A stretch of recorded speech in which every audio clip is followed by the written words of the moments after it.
챗GPT도 엔비디아도 한국 없이는 작동할 수 없습니다. 월스트리트 저널은 한국 반도체 기업들이 D램 시장 점유율 77%를 넘어섰다고 보도했습니다. 한국이 만드는 메모리 반도체 없이는 세계 인공지능 산업이 멈춥니다. 이는 미국과 일본, 중국의 도전을 모두 막아낸 결과입니다. 오늘 이야기의 주인공은 마이클 톰슨, 실리콘밸리에서 15년간 반도체 시장을 분석해온 애널리스트입니다. 그는 처음에 한국 반도체를 일본의 아류라고 생각했습니다. 하지만 데이터를 파고들수록 완전히 다른 진실을 마주하게 됩니다. 쌀농사 짓던 땅에 반도체 공장을 세우고 불가능을 가능으로 바꾼 사람들의 이야기. 그의 고백을 들어보시겠습니다. 저는 마이클 톤슨입니다. 실리콘밸리에서 15년간 반도체 시장을 분석해왔습니다. 스탠퍼드에서 전자공학을 전공했고 졸업 후 줄곧 이 분야에 몸담았습니다. 솔직히 말씀드리면 한국 반도체에 대해 특별히 생각해 본 적이 없었습니다.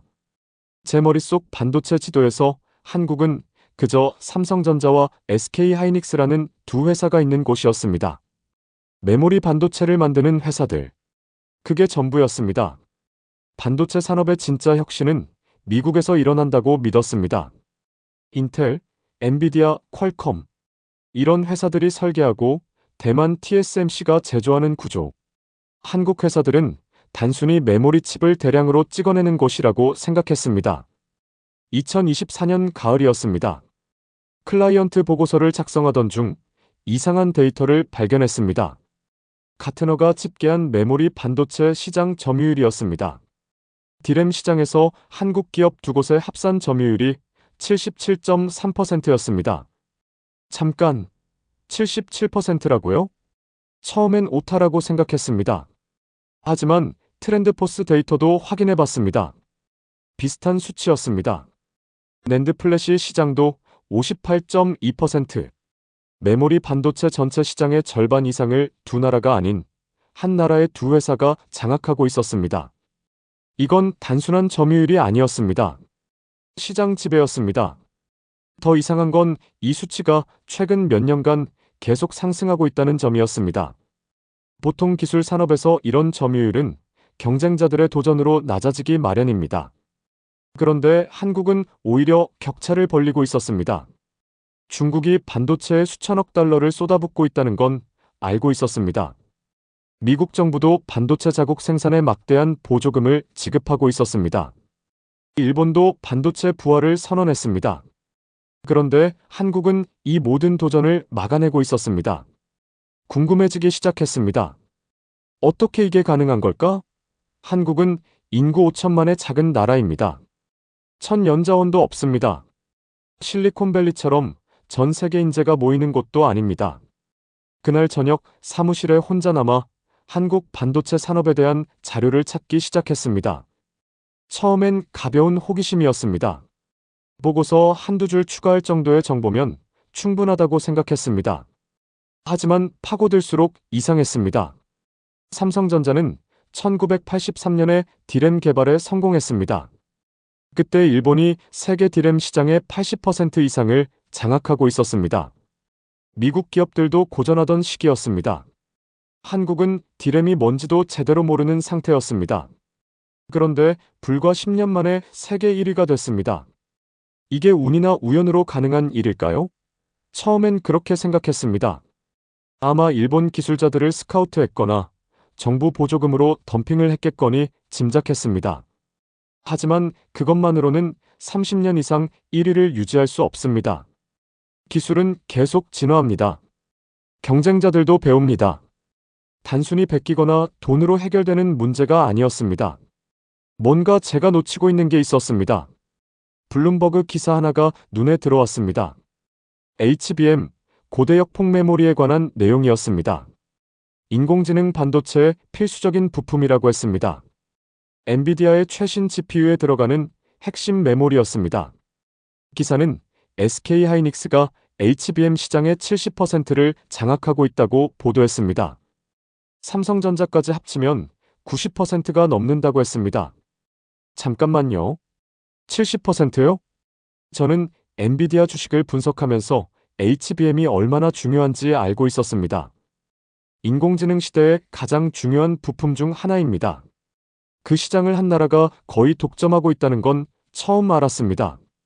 아니, 정확히는 몰랐던 게 아니라 무시했던 겁니다. 메모리는 그냥 메모리일 뿐이라고 생각했습니다. 진짜 기술은 GPU를 설계하는 엔비디아나 인텔에 있다고 믿었습니다. 틀렸습니다. 그날 밤 잠이 오지 않았습니다. 15년간 반도체 시장을 분석했다고 자부했는데 정작 가장 중요한 부분을 제대로 보지 못했습니다. 한국 반도체는 제 관심 밖이었습니다. 하지만 숫자는 거짓말하지 않았습니다. DRAM 77%, 낸드 58%, HBM 70%. 이건 우연이 아니었습니다. 체계적이고 전략적인 무언가가 있었습니다. 다음 날 상사 사무실 문을 두드렸습니다. 들어오게. 한국 반도체 산업에 대한 심층 보고서를 작성하고 싶습니다. 상사는 안경을 벗으며 물었습니다. 한국? 왜 갑자기? 클라이언트들이 놓치고 있는 중요한 부분입니다. DRAM 시장 점유율 77%, HBM은 90%입니다. 이건 무시할 수 없는 숫자입니다. 상사는 잠시 생각하더니 고개를 끄덕였습니다. 좋은 아이디어야. 진행해봐. 저는 그때만 해도 이게 단순한 보고서 하나로 끝나리라 생각했습니다. 데이터를 정리하고 몇 가지 인사이트를 추가하면 되겠거니 생각했습니다. 하지만 이건 시작에 불과했습니다. 제가 발견하게 될 진실은 상상 이상이었습니다. 보고서 작성을 위해 자료 조사를 시작했습니다. 우선 공개된 재무제표와 시장 데이터부터 살펴봤습니다. 기본 중에 기본이었습니다. 삼성전자의 2023년 반도체 부문 매출은 약 600억 달러였습니다. SK하이닉스는 약 300억 달러. 두 회사를 합치면 900억 달러가 넘었습니다. 이건 인텔의 전체 매출보다 많은 금액이었습니다. 그런데 더 놀라운 건 수익성이었습니다. 메모리 반도체는 가격 변동이 심한 산업입니다. 호황기와 불황기가 극명하게 갈립니다. 2022년과 2023년은 불황기였습니다. 그런데도 두 회사는 버텼습니다. 감산을 통해 가격을 방어하고 HBM 같은 고부가 제품으로 수익을 만들어냈습니다. 저는 의심했습니다. 이게 진짜일까? 데이터가 과장된 건 아닐까? 그래서 직접 확인하기로 했습니다. 2024년 겨울, 저는 서울행 비행기에 올랐습니다. 회사 출장비를 사용해서 3일 일정으로 현장 조사를 하기로 했습니다. 반도체 업계 관계자 몇 명과 미팅 약속을 잡았습니다. 솔직히 기대는 크지 않았습니다. 아마 잘 포장된 마케팅 자료나 보여주겠지. 실제 기술력은 별로일 거야. 그런 생각이었습니다. 서울에 도착한 첫날, 한국 반도체 산업협회 관계자를 만났습니다. 그는 유창한 영어로 한국 반도체 역사를 설명했습니다. 1974년 삼성전자가 반도체 사업에 진출했습니다. 당시 한국 경제 상황은 어땠습니까? 세계 최빈국 중 하나였습니다. 1인당 국민소득이 $1,000도 안 됐습니다. 그런 상황에서 반도체를? 그는 미소 지었습니다. 모두가 미친 짓이라고 했습니다. 하지만 우리는 선택지가 없었습니다. 1983년 64킬로비트 DRAM 개발에 성공했습니다. 일본보다 6개월 늦었지만 미국보다는 빨랐습니다. 자체 개발이었습니까? 그렇습니다. 미국도 일본도 기술을 주지 않았습니다. 우리 엔지니어들이 논문을 읽고 밤새 실험하며 하나씩 배워나갔습니다. 저는 고개를 끄덕이며 들었지만 속으로는 여전히 의심했습니다. 프레젠테이션은 누구나 잘 만들 수 있습니다. 둘째 날 한 중견 반도체 장비 회사를 방문했습니다. 삼성과 SK하이닉스에 장비를 납품하는 회사였습니다. 거기서 만난 엔지니어는 20년 경력의 베테랑이었습니다. 회의실에 앉자 그는 조심스럽게 말문을 열었습니다. 한국 회사들은 다릅니다. 어떻게 다릅니까? 요구사항이 차원이 다릅니다. 같은 장비를 납품해도 성능을 한계까지 끌어올리려 합니다. 예를 들면요. 증착 장비 정밀도를 0.1나노미터까지 요구합니다. 0.1나노미터요? 원자 몇 개 크기입니다. 기술적으로 거의 불가능한 수준입니다. 그럼 거절하셨나요? 그는 고개를 저었습니다. 처음엔 그러려고 했습니다. 하지만 그들은 포기하지 않았습니다. 우리 엔지니어들과 밤새 논의하고 함께 문제를 풀었습니다. 결과는요? 결국 달성했습니다. 불가능해 보이던 수준을. 얼마나 걸렸습니까? 3개월입니다. 보통은 2년 걸리는 일인데 그 말을 듣는 순간 뭔가 찔렸습니다. 셋째 날 SK 하이닉스 이천 캠퍼스 근처를 방문했습니다. 공장 내부는 볼 수 없었지만 외부에서도 그 규모를 실감할 수 있었습니다. 축구장 수십 개를 합친 크기의 건물들이 즐비했습니다. 가이드가 설명했습니다. 이곳에서는 24시간 365일 생산이 이뤄집니다. 단 하루도 멈추지 않습니까? 네. 3교대로 돌아갑니다. 정전이나 사고는요? 한 번도 없었습니다. 한 번의 실수로도 수억 달러 손실이 발생할 수 있습니다. 그 말을 들으며 생각했습니다. 이 정도 규모를 24시간 가동한다는 건 엄청난 기술력과 관리 능력이 필요합니다. 저녁에 호텔로 돌아와 노트북을 열었습니다. 낮에 받은 자료들을 정리하기 시작했습니다. 그러다 카운터포인트 리서치의 최신 보고서를 발견했습니다. 2025년 1분기 SK 하이닉스가 디램 시장 점유율에서 삼성전자를 제치고 1위에 올랐다는 내용이었습니다. 점유율은 36%였습니다. 삼성전자가 34%, 마이크론이 25%였습니다. SK 하이닉스가 창립 42년 만에 삼성전자를 역전한 겁니다. 이유는 명확했습니다. HBM이었습니다. SK 하이닉스는 HBM 시장에서 70%의 점유율을 차지했습니다. 특히 최신 제품인 HBM3이 12단 제품을 성공적으로 양산하며 격차를 벌렸습니다. 12단이라는 건 디램 칩 12개를 수직으로 쌓아 올렸다는 의미입니다.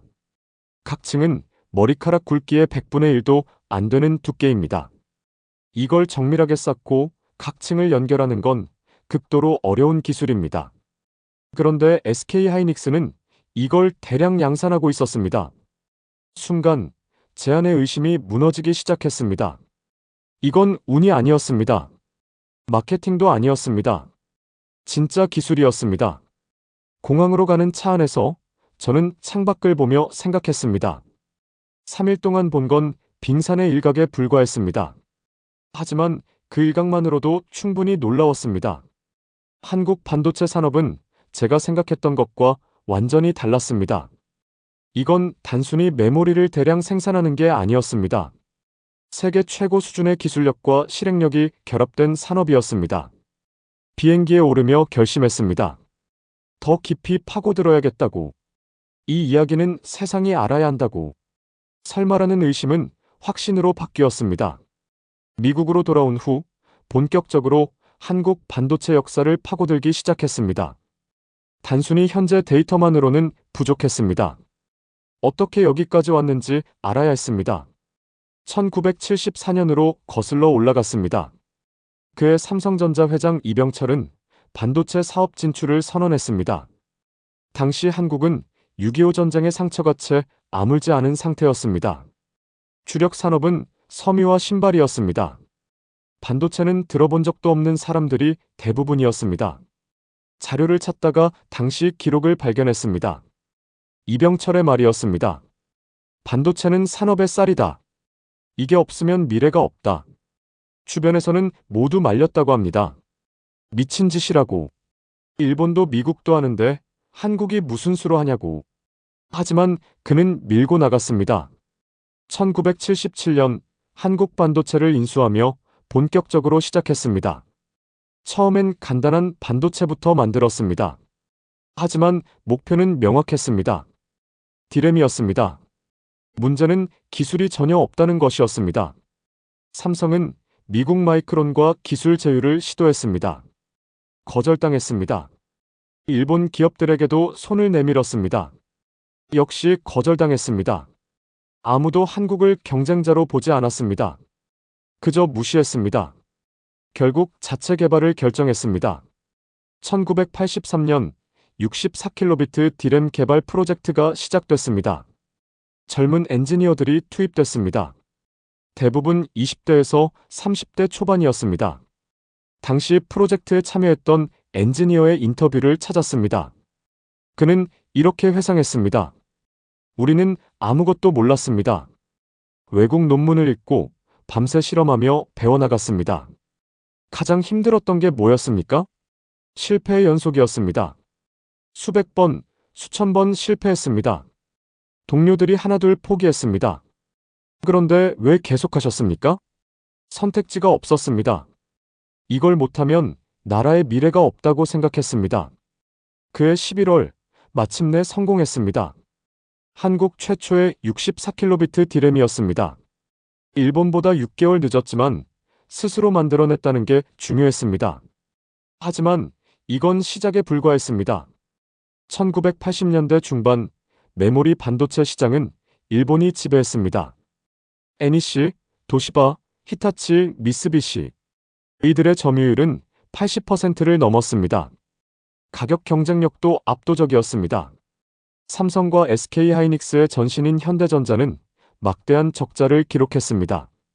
시장에서는 한국의 반도체 도전이 실패로 끝날 거라고 예측했습니다. 그런데 놀라운 일이 벌어졌습니다. 한국 기업들은 오히려 투자를 늘렸습니다. 적자가 나는데도 공장을 확장하고 연구개발비를 늘렸습니다. 정상적인 기업이라면 할 수 없는 선택이었습니다. 왜 그랬을까요? 당시 경영진의 회의록을 찾았습니다. 한 임원의 발언이 눈에 들어왔습니다.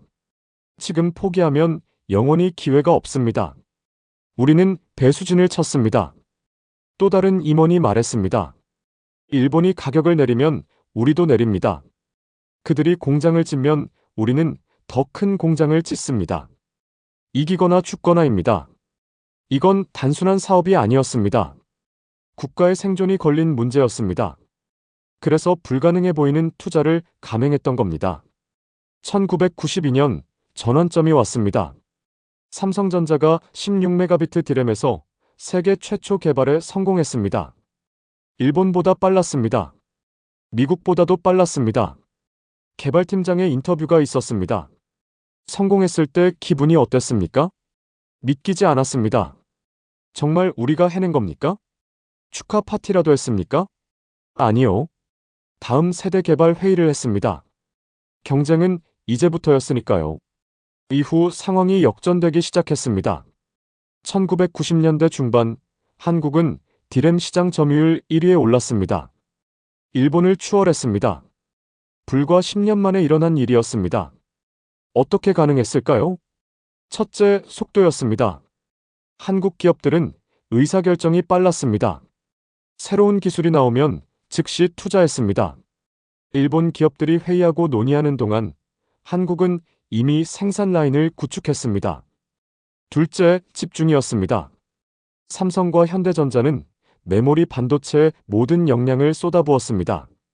다른 건 포기하고 오직 디램과 낸드에만 집중했습니다. 셋째, 인재였습니다. 최고의 대학 졸업생들이 반도체 회사로 몰렸습니다. 그들은 밤낮 없이 연구하고 개발했습니다. 넷째, 문화였습니다. 실패를 두려워하지 않았습니다. 100번 실패하면 101번 시도했습니다. 하지만 순탄하지만은 않았습니다. 1997년 아시아 금융위기가 터졌습니다. 한국 경제가 무너졌습니다. 국제통화기금에 구제금융을 신청했습니다. 국가부도 직전까지 갔습니다. 반도체 회사들도 직격탄을 맞았습니다. 현대전자는 LG반도체와 합병했습니다. 생존을 위한 선택이었습니다. 이게 나중에 SK하이닉스가 됩니다. 그때 많은 사람들이 예측했습니다. 한국 반도체는 이제 끝이라고. 하지만 또다시 놀라운 일이 벌어졌습니다. 위기 속에서 한국 기업들은 오히려 더 강해졌습니다. 구조조정을 통해 효율을 높였습니다. 핵심 인재는 지켰습니다.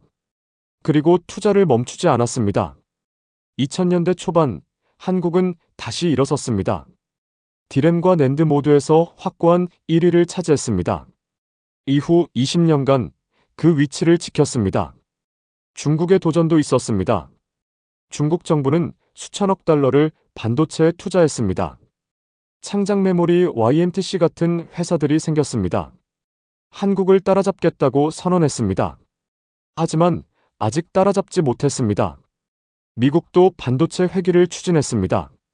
마이크론이 투자를 늘렸습니다. 인텔도 메모리 시장 재진입을 검토했습니다. 역시 한국의 벽을 넘지 못했습니다. 저는 이 역사를 정리하며 깨달았습니다. 한국 반도체의 성공은 단순히 기술이나 자본 때문이 아니었습니다. 그보다 더 깊은 무언가가 있었습니다. 절박함이었습니다. 선택지가 없다는 각오였습니다. 실패하면 끝이라는 위기의식이었습니다. 그리고 그 절박함이 불가능을 가능으로 만들었습니다. 이제 냉정하게 비교해 볼 필요가 있었습니다. 미국과 일본, 그리고 한국. 세 나라의 반도체 산업을 객관적 지표로 평가해야 했습니다. 우선 미국입니다. 제 조국입니다. 미국은 반도체 산업을 창시한 나라입니다.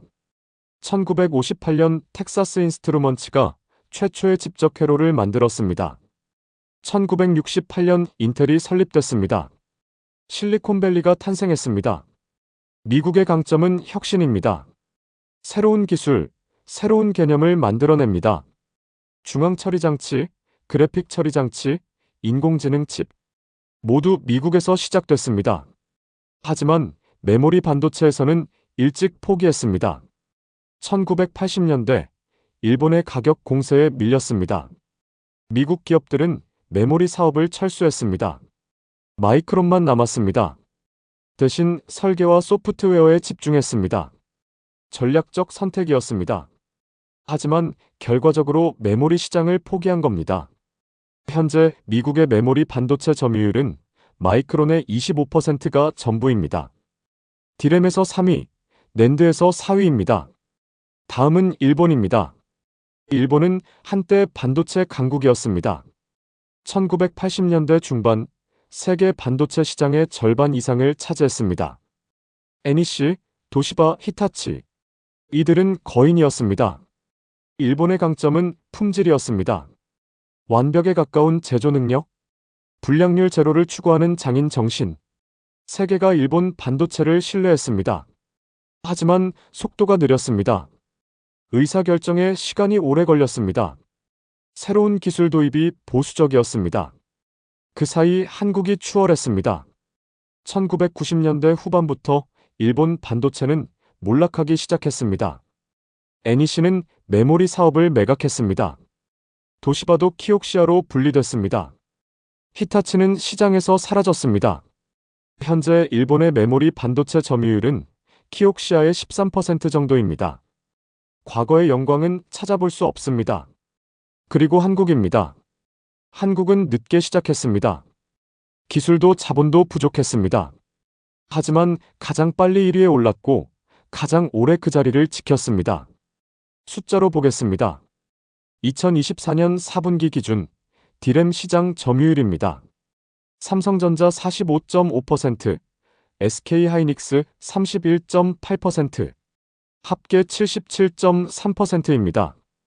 2025년 1분기에는 더욱 벌어졌습니다. 합계 70%가 넘어섰습니다. 낸드 플래시는 어떨까요? 같은 기간 삼성전자 32.9%, SK하이닉스 21.1%, 합계 54%입니다.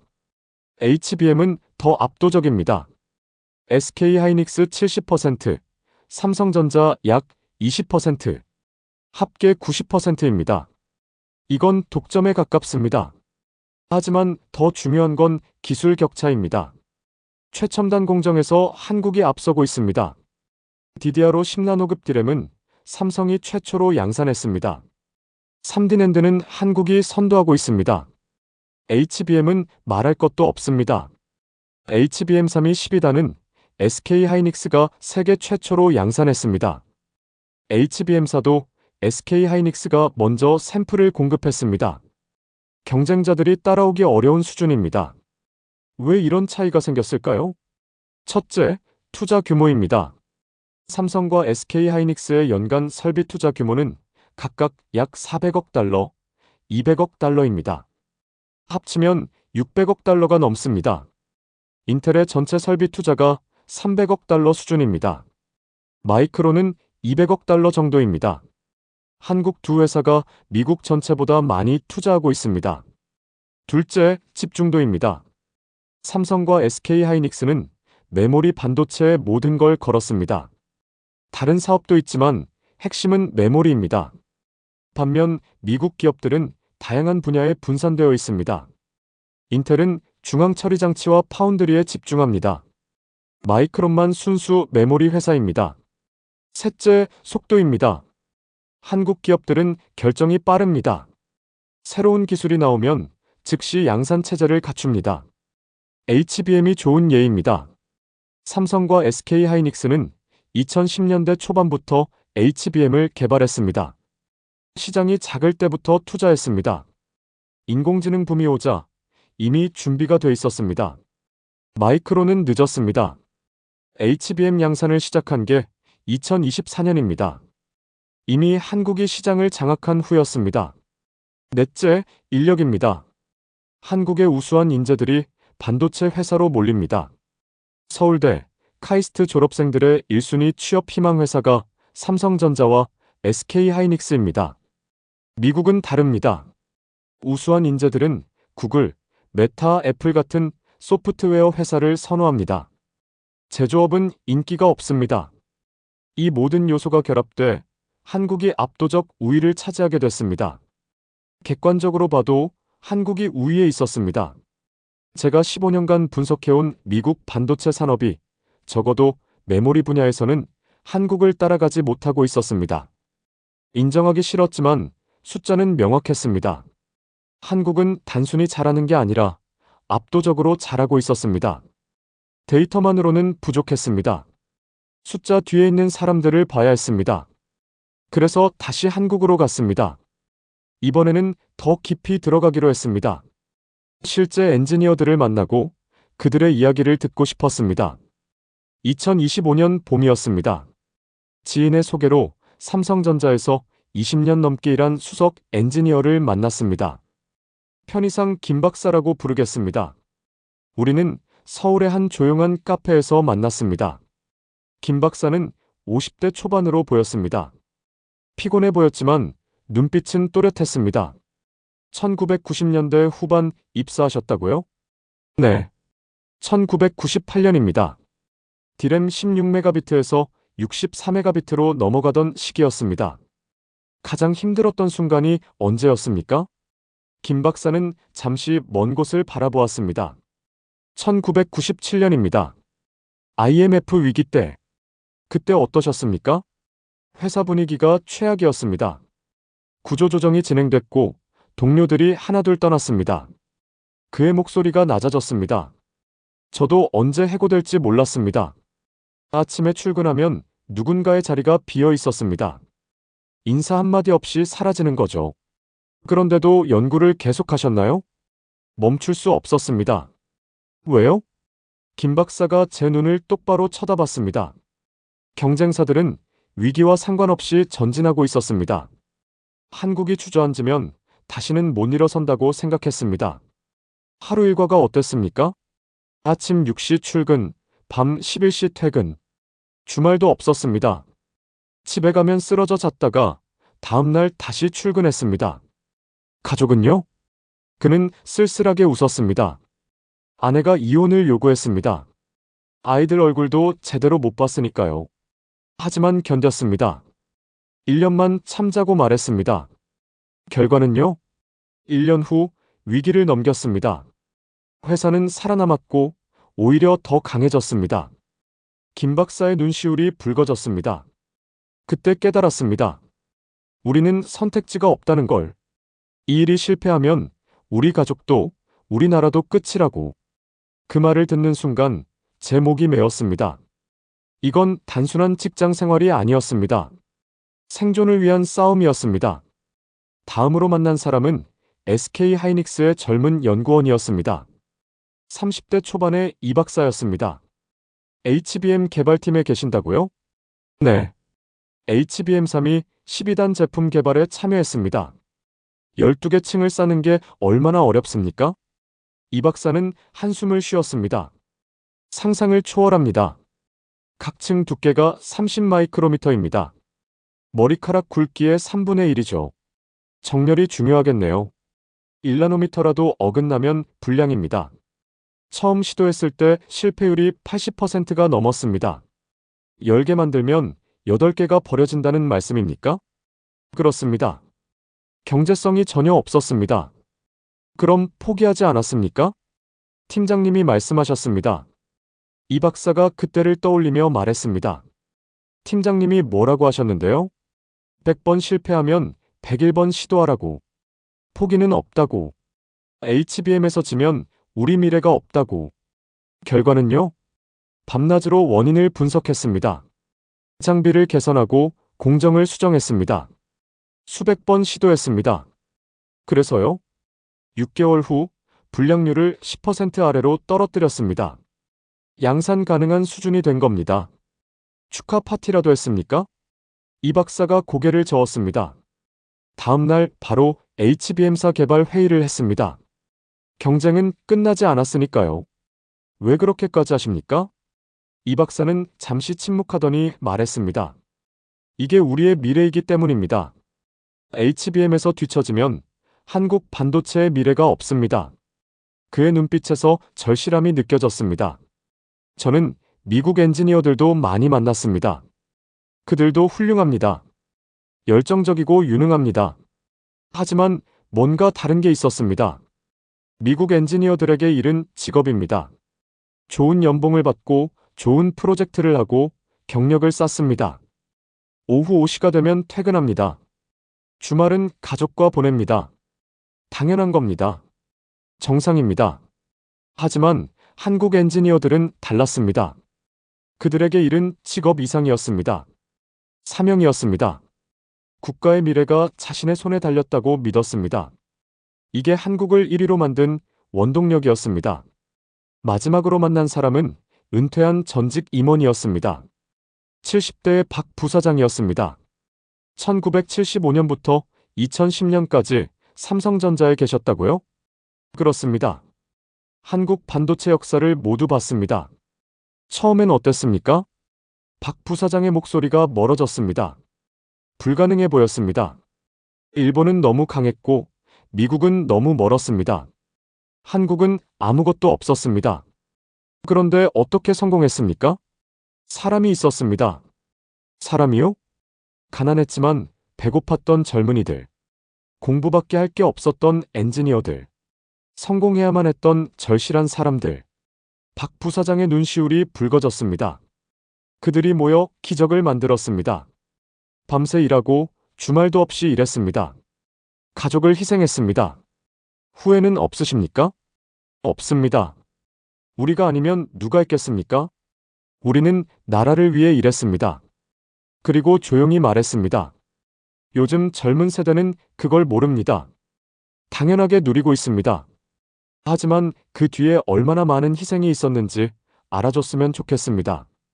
저는 그 말을 들으며 깨달았습니다. 한국 반도체의 성공은 기술의 승리가 아니었습니다. 사람의 승리였습니다. 불가능을 믿지 않았던 사람들, 포기를 모르는 사람들, 절박했던 사람들의 승리였습니다. 그들에 대한 존경심이 생겼습니다. 이제 한국 반도체 산업의 구체적인 강점을 배워야 했습니다. 그들이 어떻게 일하는지, 어떤 시스템을 가지고 있는지 알고 싶었습니다. 우선 연구개발 시스템을 살펴봤습니다. 삼성전자는 반도체 연구소에만 약 3만 명의 인력이 있습니다. SK하이닉스는 약 1만 5천 명입니다. 합치면 4만 5천 명입니다. 인텔의 전체 연구개발 인력이 약 2만 명입니다. 한국 두 회사가 인텔의 2배가 넘습니다. 하지만 중요한 건 숫자가 아니라 시스템입니다. SK하이닉스 연구소를 방문했을 때의 일입니다. 한 연구원이 설명했습니다. 우리는 연구와 양산을 분리하지 않습니다. 무슨 뜻입니까? 연구소에서 개발한 기술을 즉시 공장에 적용합니다. 시제품과 양산품 사이의 간격이 매우 짧습니다. 미국은 어떻습니까? 연구와 제조가 분리돼 있다고 들었습니다. 그 과정에서 시간이 걸리죠. 그게 한국의 속도 비결입니까?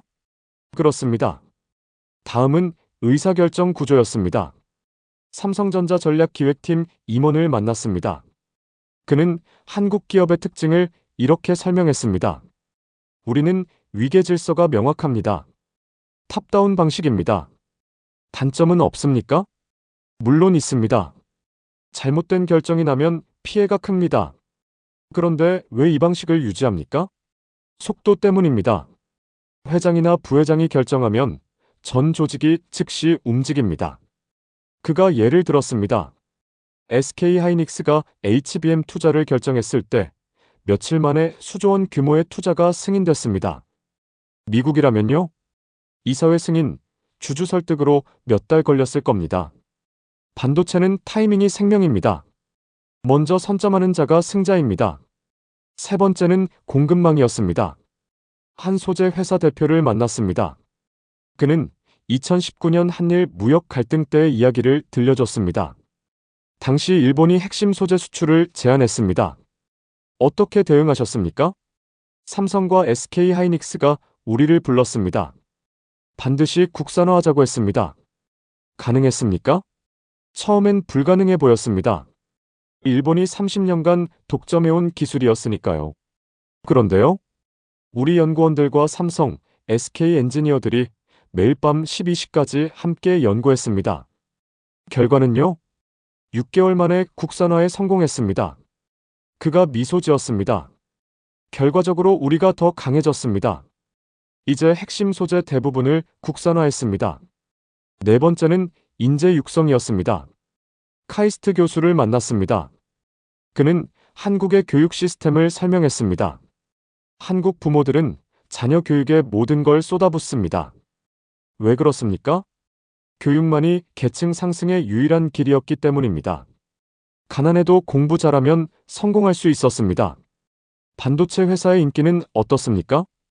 카이스트 전자공학과 졸업생의 70% 이상이 삼성이나 SK를 1순위로 꼽습니다. 미국과 다른가요? 매우 다릅니다.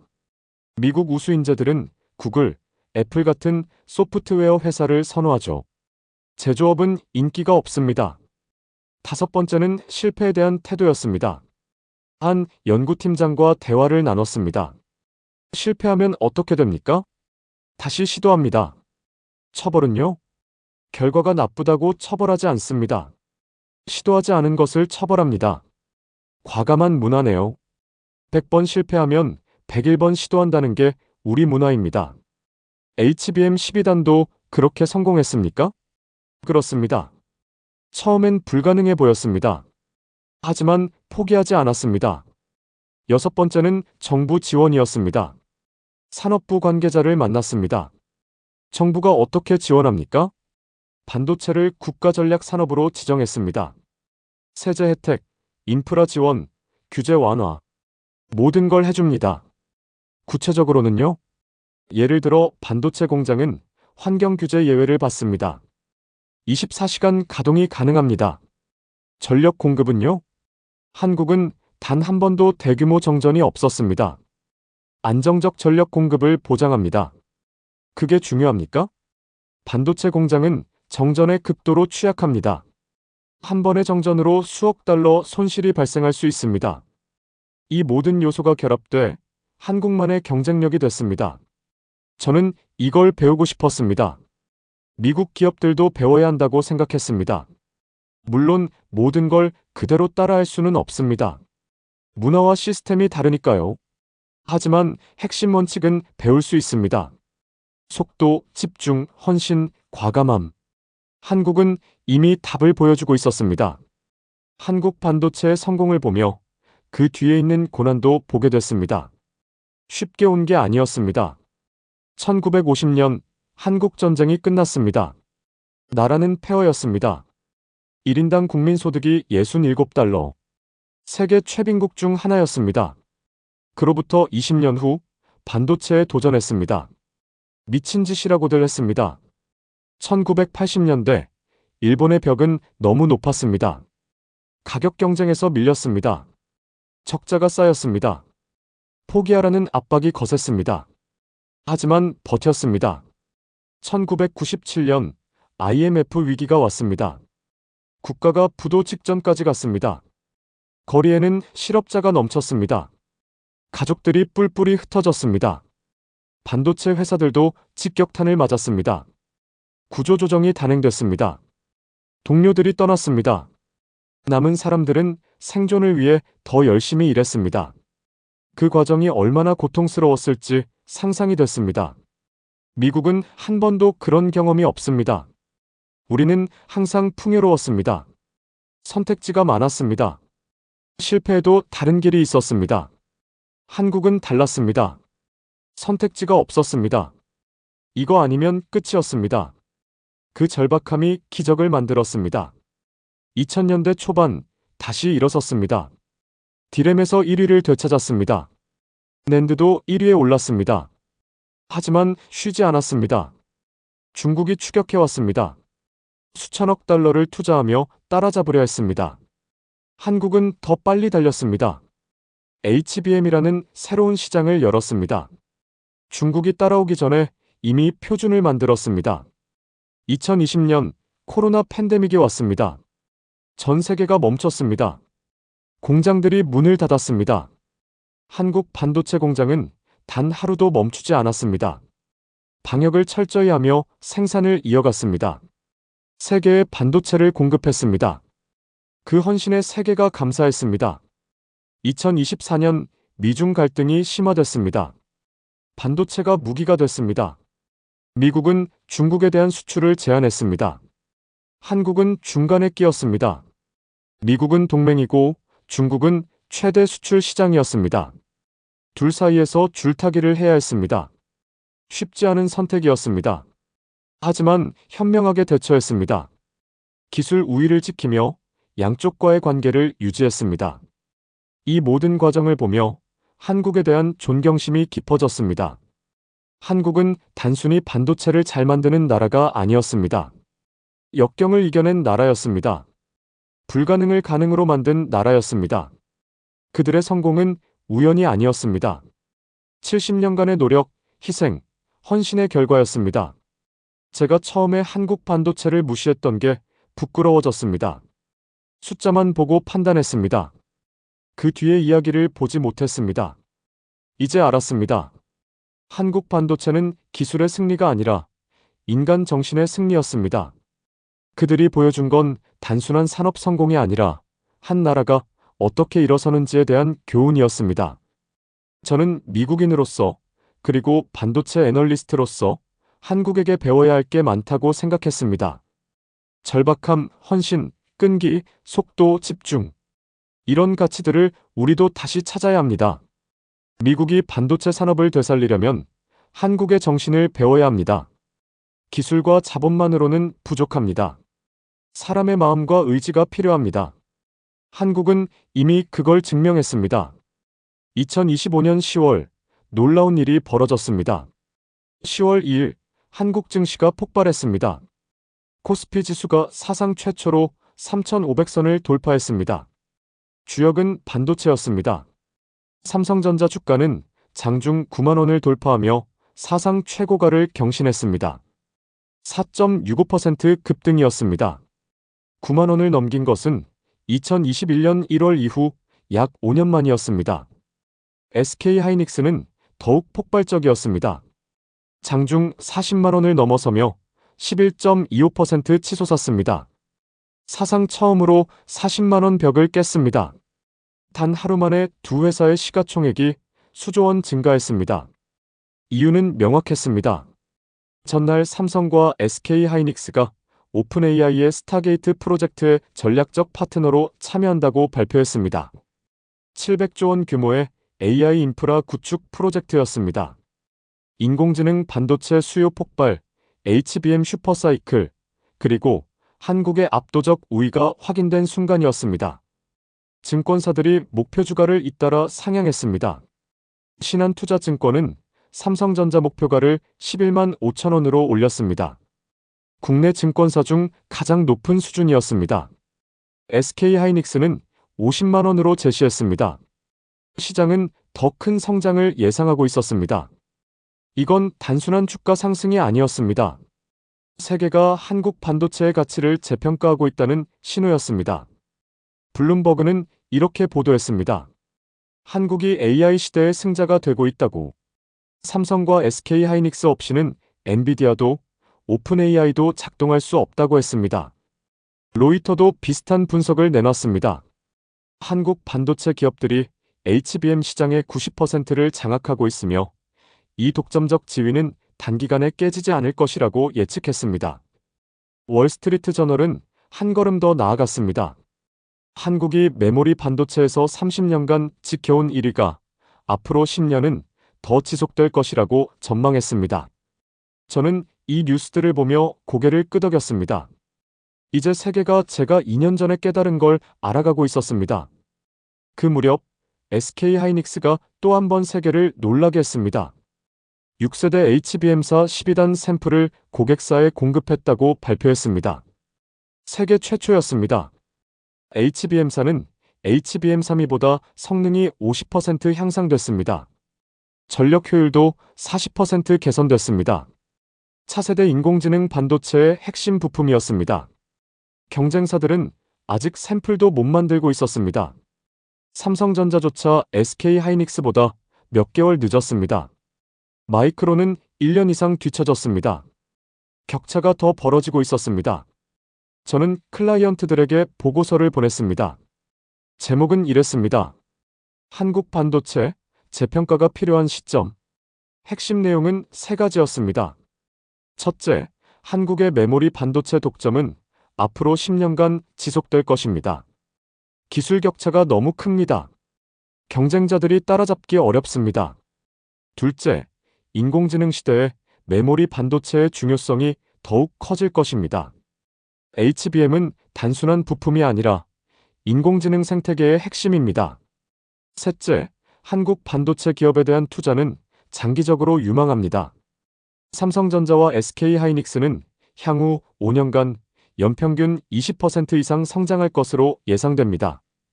보고서 반응은 뜨거웠습니다. 여러 투자자들이 연락해왔습니다. 한국 반도체에 투자하고 싶다고 했습니다. 일주일 후 컨퍼런스 콜이 있었습니다. 주요 투자자 50명이 참석했습니다. 첫 질문이 들어왔습니다. 톰슨 씨, 중국이 따라잡을 가능성은 없습니까? 저는 답했습니다. 단기적으로는 어렵습니다. 중국은 장비와 소재에서 미국과 일본에 의존하고 있습니다. 미국의 수출 규제로 첨단 장비를 구할 수 없습니다. 자체 개발은요? 최소 10년은 걸릴 겁니다. 그 사이 한국은 더 앞서갈 것입니다. 다른 투자자가 물었습니다. 미국의 반도체 회귀 정책은 어떻게 봅니까? 저는 솔직하게 답했습니다. 미국이 제조 능력을 회복하는 건 중요합니다. 하지만 메모리 반도체에서 한국을 따라잡기는 어렵습니다. 왜 그렇습니까? 문화와 시스템, 인력이 다릅니다. 한국은 30년간 이것만 했습니다. 우리는 그 집중력을 따라갈 수 없습니다. 그럼 미국은 어떻게 해야 합니까? 협력입니다. 미국은 설계와 AI 칩에 집중하고 한국은 메모리에 집중하는 겁니다. 서로 보완 관계입니다. 컨퍼런스 콜이 끝나고 동료 애널리스트가 다가왔습니다. 마이클, 언제부터 한국 반도체 전도사가 됐어? 저는 웃으며 답했습니다. 팩트를 말할 뿐이야. 숫자가 증명하잖아. 2년 전만 해도 무시하지 않았어? 맞아. 그게 내 실수였어. 숫자만 보고 그 뒤에 이야기를 못 봤지. 지금은? 이제 확신해. 한국은 앞으로 10년은 더 1위를 지킬 거야. 그날 저녁 혼자 사무실에 앉아 생각했습니다. 2년 전만 해도 한국 반도체는 제 관심 밖이었습니다. 단순히 메모리나 만드는 회사들이라고 생각했습니다. 하지만 깊이 들어가 보니 완전히 달랐습니다. 기술, 헌신, 전략, 문화. 모든 면에서 세계 최고 수준이었습니다. 이제 저는 확신합니다. 한국 반도체는 단순한 산업이 아닙니다. 한 나라가 불가능을 가능으로 만든 기적입니다. 그 기적이 계속되고 있습니다. 2025년 10월 2일 삼성전자는 장중 9만 원, SK하이닉스는 40만 원을 돌파했습니다. 이건 시작에 불과합니다. 앞으로 10년간 한국 반도체는 더욱 강해질 것입니다. 저는 주변 사람들에게 말합니다. 한국 반도체를 보라고. 그들이 어떻게 일하는지, 어떻게 생각하는지 배우라고. 미국이 다시 강해지려면 한국에게 배워야 합니다. 겸손함, 절실함, 집중, 속도. 이런 가치들을 다시 찾아야 합니다. 한국은 이미 답을 보여줬습니다. 이제 세계가 주목할 차례입니다. 마이클 톰슨의 이야기를 들어보셨습니다.